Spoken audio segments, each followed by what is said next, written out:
నమస్కారం, ఘంటారావానికి స్వాగతం. ముందుగా ప్రధానాంశాలు.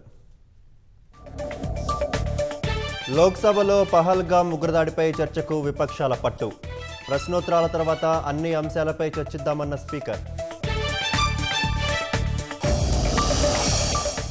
ఐఎస్ఎస్లో జాతీయ జెండా ఎగరడం గర్వకారణమన్న ప్రధాని.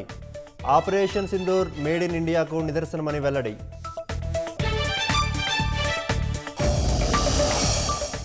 హెచ్సీఏలో అవకతవకల కేసులో కొనసాగుతున్న సిఐడి దర్యాప్తు. 5వ రోజు నిందితులను ప్రశ్నిస్తున్న అధికారులు.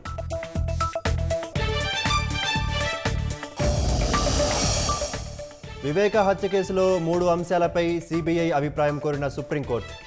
కేసు ట్రయల్, తదుపరి దర్యాప్తు ఒకేసారి కొనసాగించవచ్చా అని ప్రశ్న. ముంబై పేలుళ్ల కేసులో 12 మంది నిర్దోషులుగా ప్రకటన.